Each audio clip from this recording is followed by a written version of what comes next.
You ever notice how they call it the dream? Real estate, the house, the yard, the fence, the 30-year leash disguised as a mortgage. They call it a dream because that's the only place most people will ever actually own one, in their sleep. They don't call it the reality, no. That would be too honest.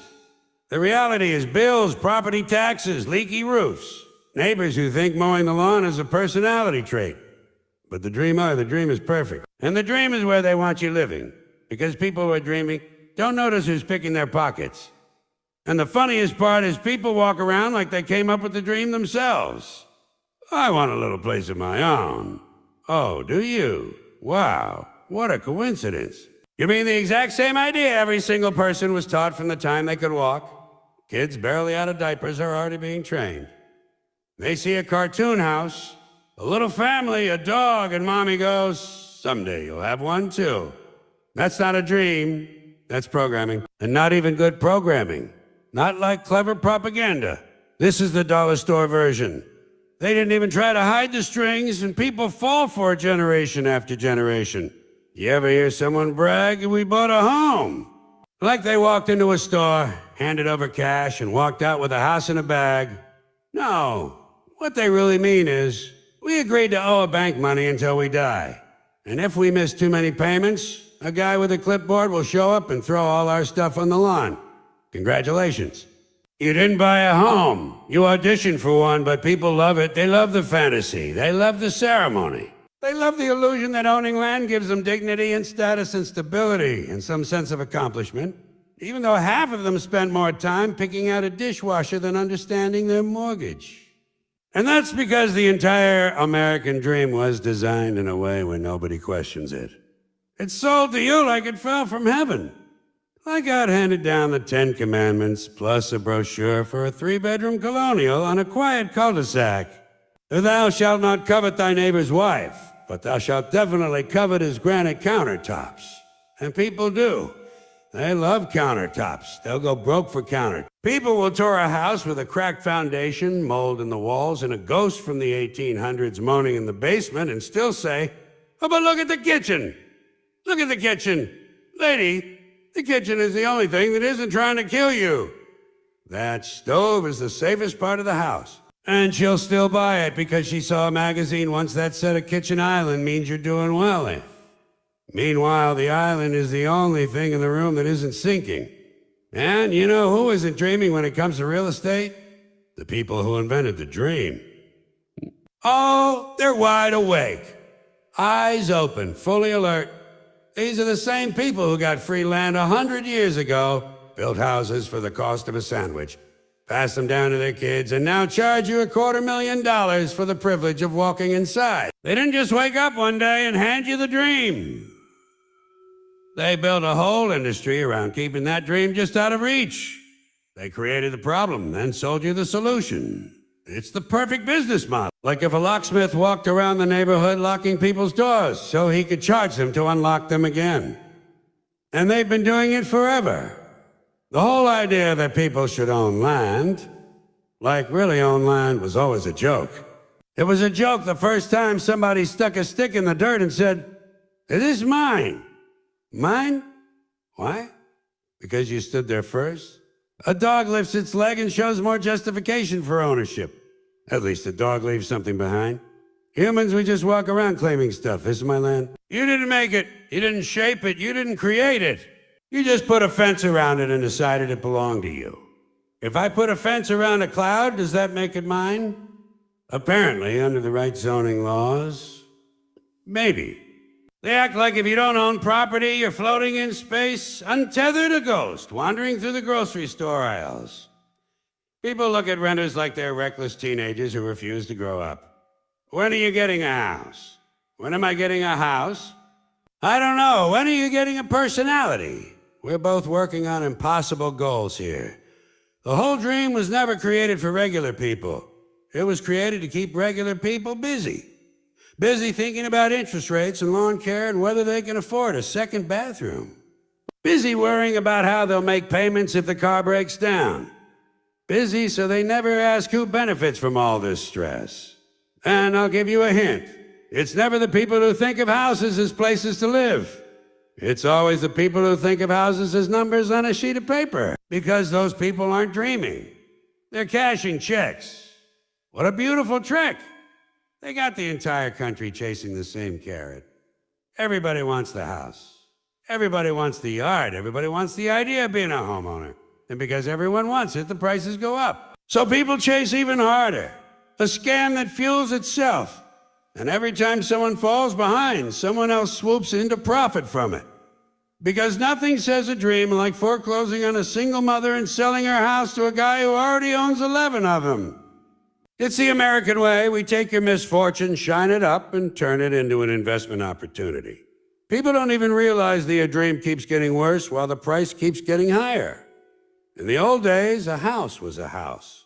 4 walls, a roof, maybe a porch if you were lucky. Nowadays, people want features. A walk-in closet, a finished basement, a bathroom with a tub big enough to drown in. People want these things because magazines and TV convince them that if they don't have them, their home isn't a real home. You think people 50 years ago cared about open concept living? If you knocked down walls back then, neighbors assumed you were a lunatic. They could give people a 6,000 square foot mansion and some idiot would still say, I don't know, feels a little tight. And every time people demand more, the price goes up. So the dream becomes more expensive. And because the dream is more expensive, people think it must be more valuable. Like a reverse logic magic trick. It costs more, so it must be worth it. No, sometimes things cost more because enough suckers are willing to pay for them. Look at diamonds. Look at bottled water. Look at college. The world isn't built on value. The world is built on what people can be convinced to feel insecure about. And the insecurity around housing is huge. They make people feel like failures if they don't own something by a certain age. You're 30 and you don't own a house yet? No, Carol, I don't, but I also don't have 3 divorces and a son who hates me. So maybe we're both working on different life goals. People treat houses like trophies, even if they're drowning in debt to keep them. They stand there polishing their trophy while sweat pours down their face because the air conditioning broke again and they can't afford to fix it until next month. Owning a house doesn't mean you're doing well. Sometimes it just means you're very good at pretending you're not scared. Scared of the next bill. Scared of the next repair. Scared of the next property tax increase. People don't own homes anymore. Homes own them. The house becomes the boss. It tells you when you can relax, when you can spend money, when you can take a vacation. It owns your weekends, your wallet, and your mental health. You think you bought freedom. But what you really bought was a very pretty cage. And the funniest part is people brag about it. They invite you over just so they can show off the one thing that's destroying them. They walk you through every room like it's a museum. This is the living room. Oh, is that what this is? I couldn't tell by the couch and the television-shaped hole in the wall. This is the dining room. The dining room! I thought that was a myth. Nobody's eaten in a dining room since 1979. And this is my office. Office? You mean the place where you cry about bills? People who own homes always have a room where bills go to die. And it's always decorated with motivational quotes. Like, alive, laugh, laugh. Yeah, nothing says I'm barely hanging on like 3 verbs nailed to a wall. But they don't stop. They'll tell you the square footage, they'll tell you the interest rate. They'll tell you the resale value. They'll tell you everything except the real story, which is that they spend every night staring at the ceiling, wondering how long they can keep this up. But they won't say that, because admitting the dream is stressful is unpatriotic.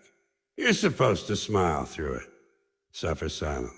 They tell you, it's worth it, it's worth it. They say this while rearranging the couch for the 3rd time because their brain won't stop spinning long enough to sit down. People cling to this dream even when it makes them miserable, because they don't want to be the one who admits the scam. Nobody wants to be the guy at the barbecue who says, hey, what if we all got tricked? People don't like hearing that, especially people who overpaid for their house. They get very defensive. They start talking about long-term equity. You ever hear someone talk about equity? It sounds like a cult. My equity is growing. Oh, really? Where is it? Can you touch it? Can you look at it? Can you use it? No. But it's growing. like a magic bean. Just trust it, trust the bean. They tell you it's smart to get in the market. Get into the market. It sounds like a swimming pool full of sharks. And you're supposed to jump in because everyone else is doing it. Everyone else is flailing around, trying not to drown, but they're smiling, so it must be good. The water's fine, is it? Because everyone in there looks stressed and miserable, but no one wants to be left out. That's how they get you. Fear of missing out. Of being left behind. Fear that if you don't buy now, you'll never buy. People are so scared of the future that they lock themselves into a 30-year contract just so they feel like they're doing something. And people will fight you over this dream.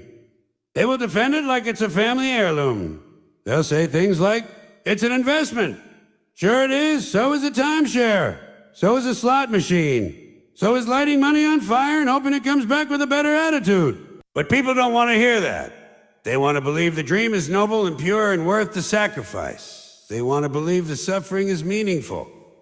Humans love meaningful suffering. It makes them feel heroic. That's why people love endurance marathons. It's why they stay in bad relationships. And it's why they keep buying overpriced houses built out of wood that termites consider a buffet. And the best part? The people who sell you this dream don't even live in it. They live in a different dream entirely. Their dream is you paying them forever. Their dream is you staying scared. Their dream is watching the value of your fear go up every year. They don't need the house. They need you needing it. That's the whole trick. They sell you a dream so they can live their reality. And the reality is simple. They own the system owns you. They tell you the dream is freedom. But freedom doesn't come with a loan officer. Freedom doesn't require a credit check. Freedom doesn't include a property tax bill that grows faster than your paycheck. Freedom isn't something that can be taken away if you miss 3 payments. Hey! A dream shouldn't require a signature, and freedom shouldn't require permission. But people still chase it, because it's the only dream they've ever been offered. Nobody ever said, maybe you don't need a house to be happy. No, that would ruin the business. You're not supposed to think that way. You're not supposed to imagine a life without debt and stress and pressure. You're supposed to imagine a life where owning a house magically solves all your problems. Even though most people's problems start right after they buy one. And that's the punchline of the whole thing. A perfect scam. A dream that becomes a burden. A prize that becomes a punishment. A milestone that becomes a millstone around your neck. And people keep falling for it, smiling the whole way. Taking selfies in front of the house like they just won the lottery instead of volunteering for financial servitude. And that's the thing nobody wants to admit. They didn't chase the dream chased them, and it caught them. You ever notice how the American dream sounds less like a dream and more like a retail slogan cooked up by a bunch of guys in suits who don't dream about anything, except figuring out new ways to charge you for things you already own? They sell you this shiny picture, this warm, glowing vision of you standing in front of a perfect little house with a smile on your face and a lawn you're supposed to be proud of like it's the birth of your first child. But the whole pitch is really just one more excuse to get you to sign your name thousands of times while a bunch of bankers lick their lips like you're a slow-moving hamburger rolling off the grill. It's never a place to live.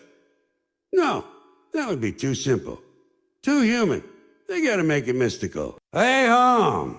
They whisper it like it's a holy word. Hey, home. Like the moment you buy this overpriced wooden box with holes in it, angels are gonna fly out of the walls and congratulate you on becoming a productive member of society. Meanwhile, the roof leaks, the foundation's crooked, the pipes are older than your grandparents, and there's a mysterious smell in the basement that everyone pretends is a nothing, because acknowledging it would lower the value. But people buy the dream anyway. They buy the fantasy like they're hypnotized because everybody's been trained since childhood that owning a house is the ultimate achievement. Not peace, not health, not wisdom. Just possession of a building that'll fall apart faster than their sanity during time. The dream was never about having a place. It was about making someone else rich. That's the real punchline. Nobody talks about that part because it ruins the brochure. The brochure shows happy families, big smiles, sparkling kitchens, and a dog that's way too clean for a real dog. They never show the couple sitting at the table crying because the interest rate just jumped like a frog on fire. They don't show the moment you realize the American dream here comes with 30 years of paperwork, a lawnmower you now have to buy, and neighbors who inexplicably want to talk to you about mulch. And the best part, the absolute best part, is that the people selling you this dream always pretend they're doing you a favor. We just want to help you build equity. Yeah, equity for who? Because it sure isn't you for the first 15 years. For the first 15 years, you're basically renting the house from the bank while pretending you're an owner. They hand you this massive bill every month, pat you on the head, and say congratulations, you're becoming a responsible adult. And you're so exhausted and overwhelmed and confused that you nod like an obedient pet, even though deep down some part of your brain is whispering, this feels like a scam. But you ignore the whisper because everyone else is ignoring their whisper, and you don't want to be the only person at the barbecue admitting the truth. And it's all wrapped up in this patriotic packaging, like buying a house means you're supporting the country. You're creating stability, they say. You're investing in the community, they say. No, you're paying property taxes for a school system you don't use and potholes they'll never fix. Let's be honest. Half the towns in this country look like the aftermath of a tornado, even when there hasn't been one. And the other half are in denial about how many raccoons they have living in their attics. But that's the magic trick of the dream. They show you the house. They don't show you the bill. They show you the lawn. They don't show you the weekend you're going to lose mowing the thing while cursing nature for growing. They show you the white picket fence. They don't show you the neighbor who complains that your fence is half an inch too close to his property line and is now threatening to get the county involved.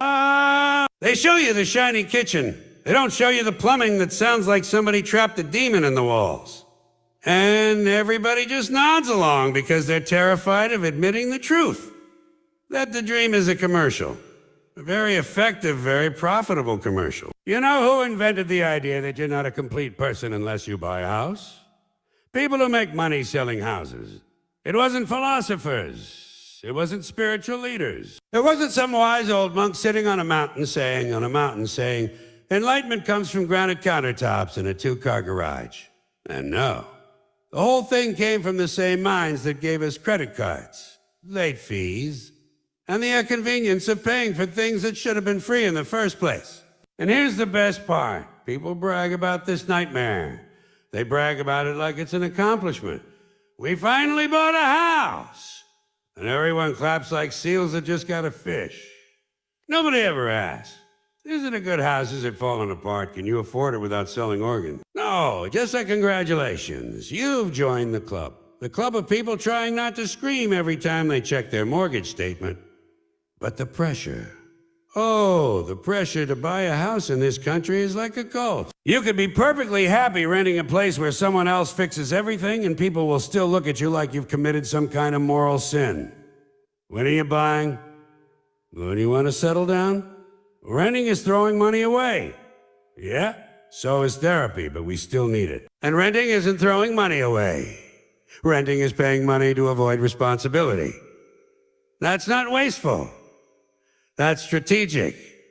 But no one will say that because the dream says you have to own. You have to achieve.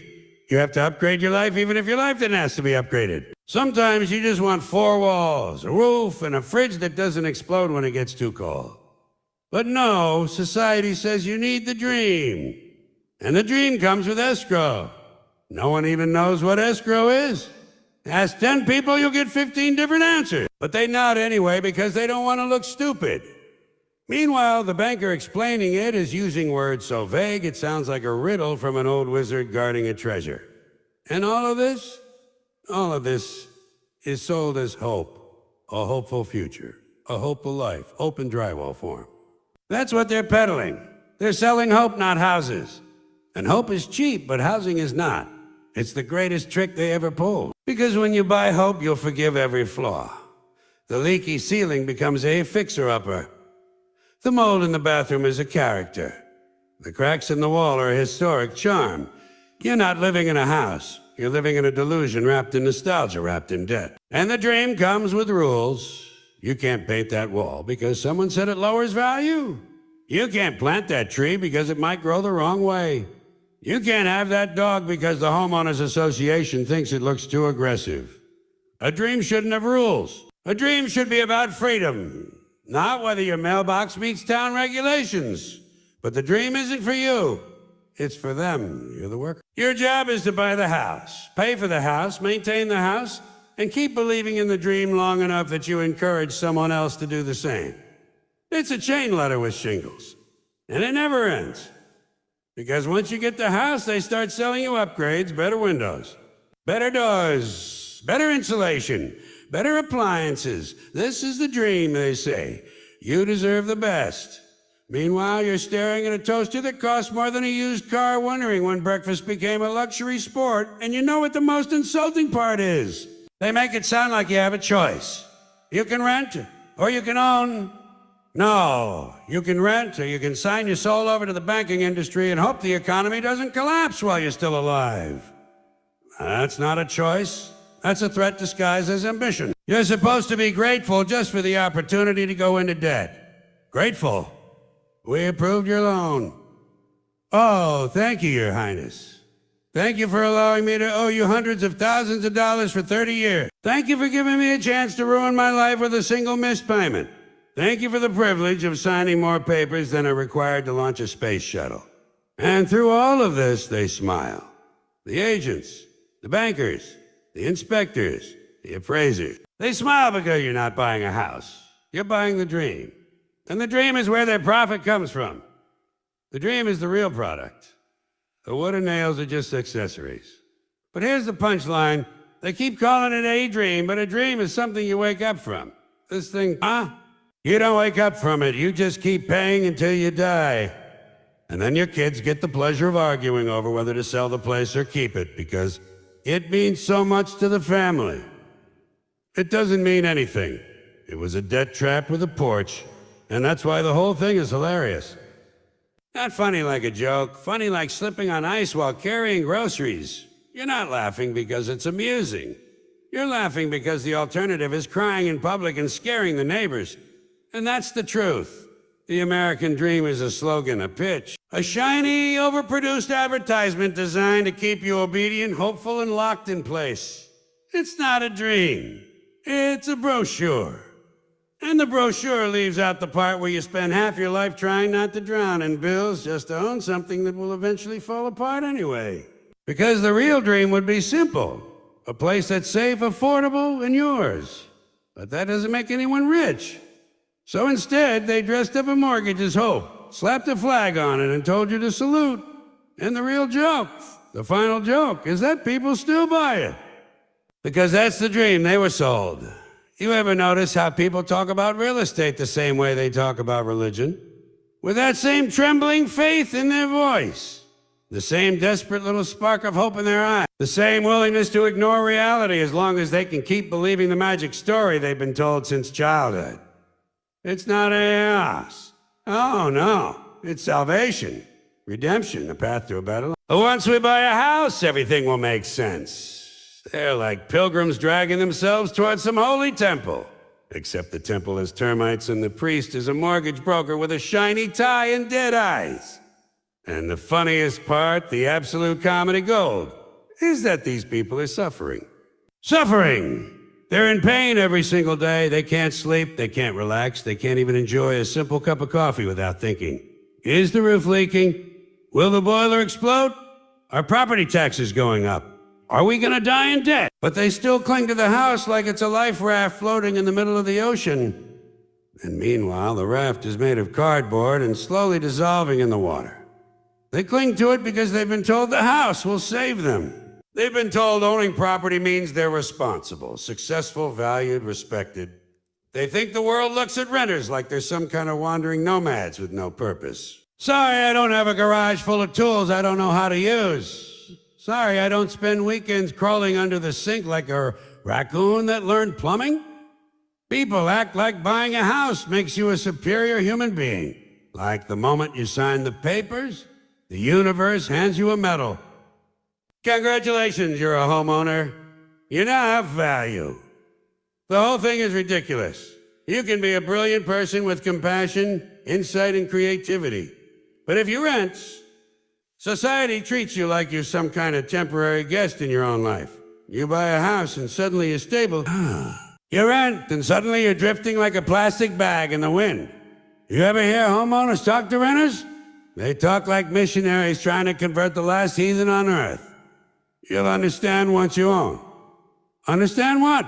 Understand misery. Understand panic. Understand the unique emotional experience of realizing you now owe more money than you will ever physically touch in your entire lifetime.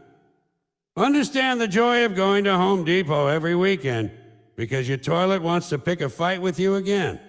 But people cling to it anyway, because people cling to anything they've been told is meaningful. It's like a national tradition, a ritual. Some families treat buying a house like a rite of passage. My grandparents bought a house. My parents bought a house. And one day you'll buy a house. Yeah, and maybe someday we should stop repeating the mistakes of the past like they're family recipes. You ever notice how people talk about their house like it's a relative? She's old, but she's got character. Character is what they call structural problems when they don't want to admit they bought a lemon. She creaks, but that's just personality.